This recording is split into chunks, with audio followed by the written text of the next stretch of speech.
নদী থেকে একটু দূরে ওই গ্রামটি খুশিপুর।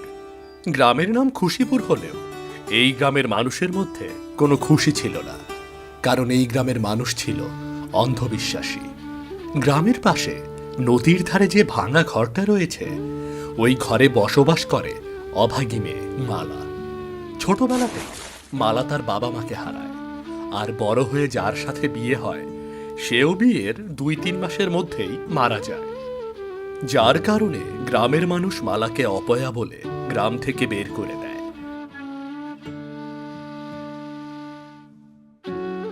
সেই থেকে মালা এই নদীর ধারে ছোট্ট ঘরটাতে বসবাস করে আর নদী থেকে মাছ ধরে কোনো মতে সংসার চালায়।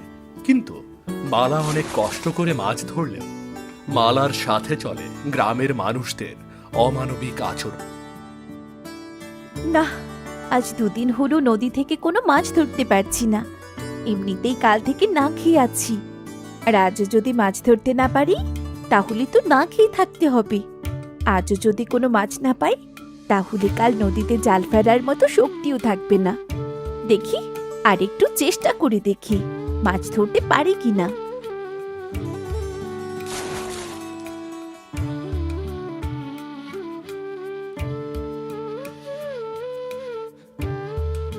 না, আজকে একটাও মাছ পাওয়া গেল না। আজকে অন্যের বাড়িতে খাবারের জন্য যেতেই হবে। যাই, জালটা রেখে দিয়ে কারো বাড়ি থেকে কিছু খাবার পাই কিনা দেখি।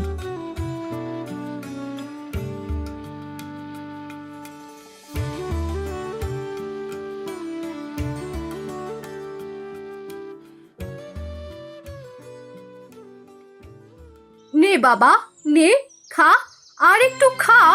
না, আমি খাবো না। না খেলে তুই শুকিয়ে যাবি। খা বাবা, খা। না, আমি আর খেতে পারবো না। খা বাবা, খা। তোর জন্য বেশি করে খাবার রান্না করেছি, তুই না খেলে তো খাবারগুলো নষ্ট হয়ে যাবে। খা সোনা। নষ্ট হলে হোক, আমি আর খাবো না।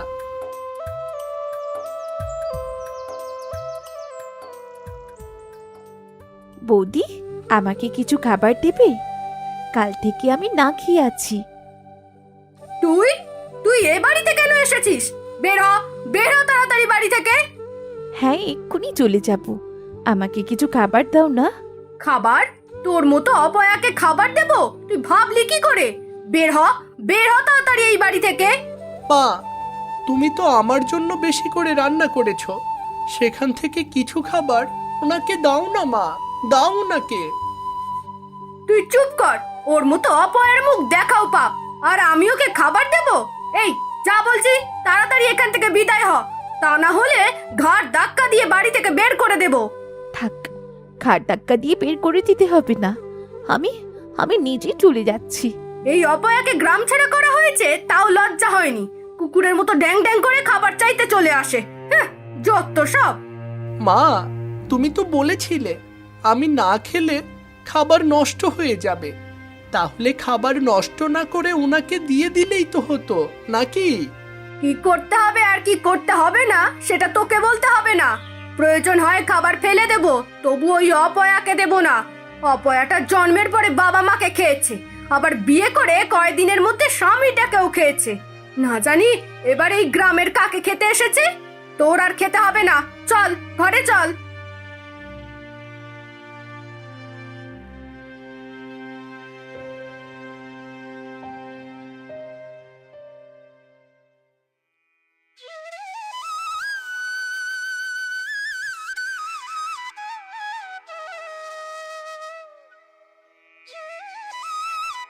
বৌদি, আমাকে কিছু খেতে দেবে? কাল থেকে না খেয়ে আছি। খেতে দেব? তা আমার বাড়িতে কি অতিথিশালা খুলে বসে আছি রে, যে তোকে খেতে দেব? না, এমনিতেই খেতে দিতে হবে না।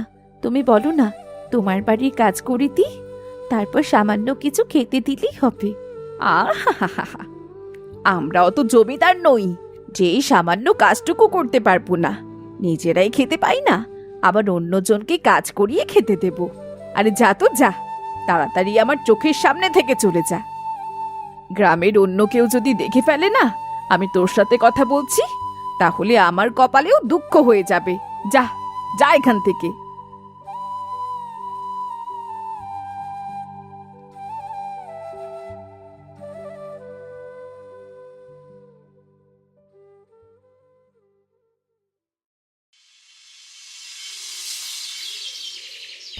আজ 2 দিন হলো না খেয়ে আছি। জাল ফেলার মতন শক্তি নেইও শরীরে, কিন্তু মাছ ধরতে না পারলে তো না খেয়ে মরতে হবে।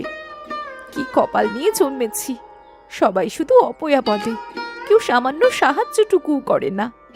আজকে জাল ফেলে দেখি এই অপয়ার ভাগ্যে কোনো মাছ লেখা আছে কিনা।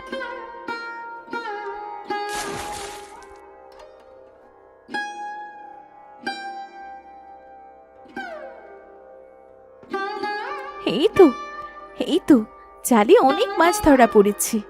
তাড়াতাড়ি এগুলো বাজারে নিয়ে গিয়ে বিক্রি করি, কিছু খাবার নিয়ে আসি। খিদে পেটটা একদম জ্বলে যাচ্ছে।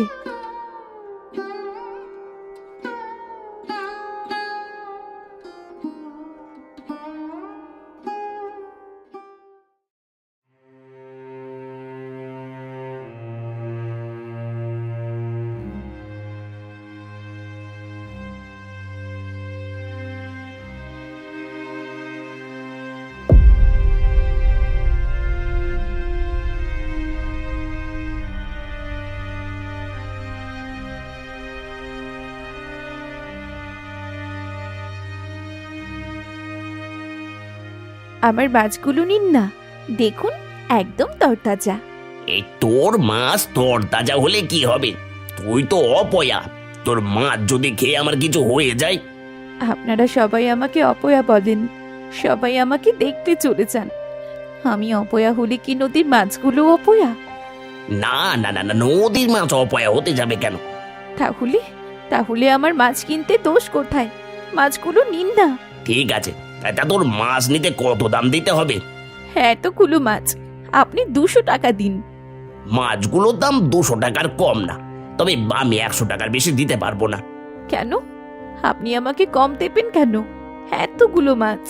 তা বলবো না, কিন্তু 100 টাকার বেশি আমি দিতে পারবো না। দিলে দে, না দিলে না দে, আমি ছাড়া তোর মাছ কেউ কিনবে না।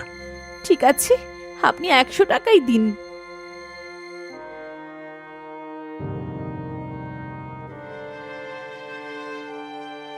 যাই, এখন মুদির দোকান থেকে কিছু চাল ডাল কিনে বাড়ি ফিরে যাই।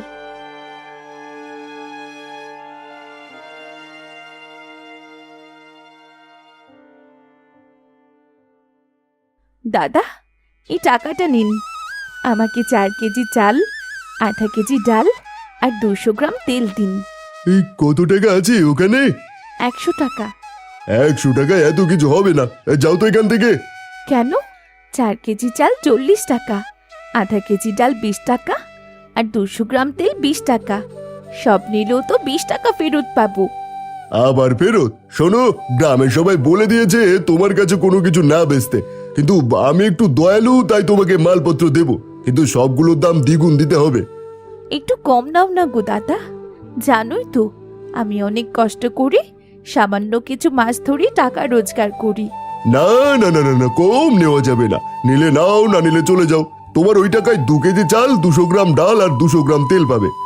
ঠিক আছে, তাই দাও। হ্যাঁ দিচ্ছি, দাও টাকাটা দাও।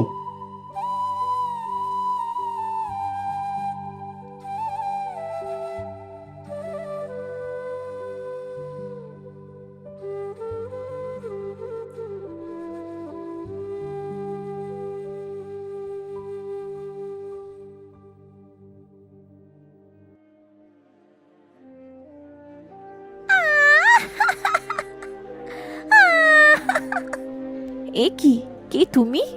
আর এভাবে কাঁদছো কেন? আমি জানি না। মেয়েটা অনেক ছোট, কি করি বা তার পরিচয় বলবে, কিন্তু এখন এখন কি করি? আচ্ছা, তুমি কোন রাস্তা দিয়ে এসেছো? আমাকে কি সেখানে নিয়ে যেতে পারবে? না, তাহলে তো মেয়েটাকে কোথাও যেতে দেওয়াও যাবে না। এইভাবে মেয়েটাকে যেতে দিলে মেয়েটার ক্ষতিও হয়ে যেতে পারে। আচ্ছা, তুমি আমার সাথে আমার বাড়িতে যাবে? আমি জানি না। না, এই বাচ্চা মেয়েটা কিছুই বলতে পারছে না। একে আমার সাথেই নিয়ে যাই, আর তারপর না হয় ওর বাবা মা এসে ওকে নিয়ে যাবে। চলো তুমি আমার সাথে।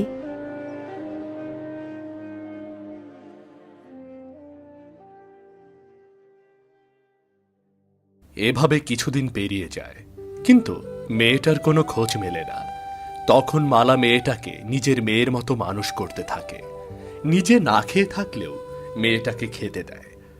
আস্তে আস্তে গ্রামের মানুষ জানতে পারে মালা এক কুড়িয়ে পাওয়া মেয়েকে মানুষ করছে। মাঝে মাঝে গ্রামের মানুষ নদী থেকে জল নিতে এসে এ নিয়ে মালাকে অনেক কথাও শুনিয়ে যায়। দেখো, নিজে ভাত পায় না, আবার ওই মেয়েটাকে নিজের কাছে রেখেছে। নিজে তো অপয়া হয়েছিস, আবার মেয়েটাকেও অপয়া বানাচ্ছে। অপয়া বানাবে কি? কোন দিন শুনবে ওই ছোট মেয়েটাকেও খেয়ে ফেলেছে। ওরা এসব কি বলছে? কিছু না মা, তুমি ঘরে যাও। দেখেছো দেখেছো, মেয়েটা কেমন মা বলে ডাকলো। দেখতেই তো পাচ্ছি, গ্রামের কারো সাথে সম্পর্ক নেই বলে মেয়ে বানিয়ে সম্পর্ক করছে। চলো চলো, তাড়াতাড়ি জল নিয়ে চলে যাই। এই অপয়ার মুখ বেশিক্ষণ দেখলে না আমাদের ওপর আবার অভিশাপ পড়তে পারে। হ্যাঁ, তুমি ঠিকই বলেছো, তাড়াতাড়ি এখান থেকে চলে যাওয়াই ভালো। মালা বাবা মাহারা মেয়েটাকে পালন করছে বলেও গ্রামের মানুষ মালাকে নানা ধরনের কথা শোনায়। মালা সবার কথা শুনে কাউকে জবাব দিতে পারে না, কিন্তু তার চোখ দিয়ে এক চাপা কান্নার জল ঝরতে থাকে। একদিন মালা মেয়েটাকে নিয়ে খেলা করছিল। হঠাৎ সেখানে এক ভিনদেশী যুবক এসে হাজির হয়। এ কি, আপনারা কারা? আমরা কারা পরে বুঝতে পারবেন, আগে মেয়েটার চোখের বাঁধন খুলে দিন। কেন? ওর চোখের বাঁধন খুলে দেব কেন? দেখছেন না আমি আরো খেলছি। একবার বাঁধন খুলে দিন, তারপর সব বুঝতে পারবেন। দিন ওর বাঁধন খুলে। ঠিক আছে, খুলছি।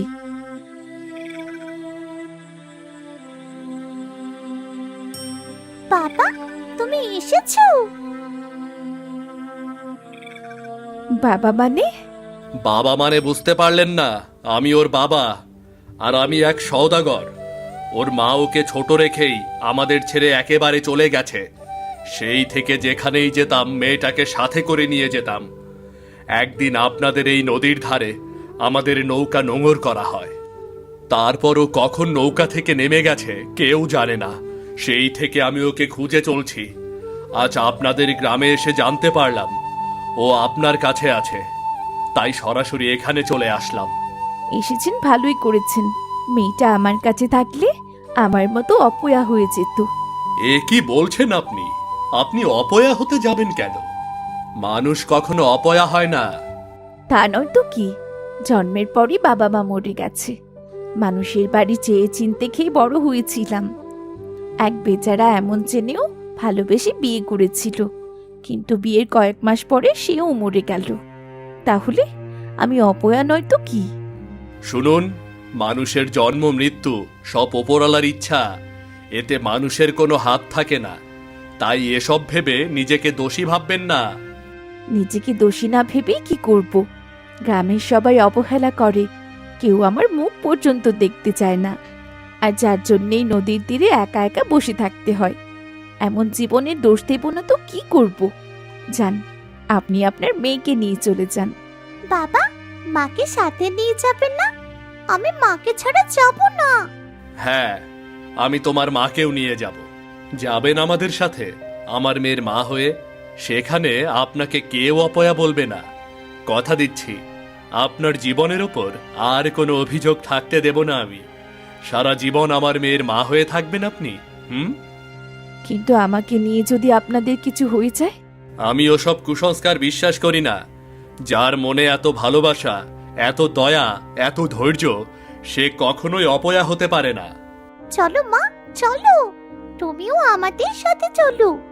আমার বাবা অনেক ভালো। হ্যাঁ, আমি যাব। আমি আর এই অপয়া অপবাদ নিয়ে মুখ বুজে এত কষ্ট সইতে পারবো না। যাব আমি। মালা তার কষ্টের জীবনের কথা মনে করে সওদাগরের কথা ফেলতে পারে না। তাই সে তার কষ্টের জীবন ত্যাগ করে এই ঘৃণিত গ্রাম ছেড়ে সওদাগরের সাথে সুখের সফরে রওনা হয়। মালা নতুন রাজ্যে, নতুন গ্রামে নতুন করে বাঁচতে শুরু করে।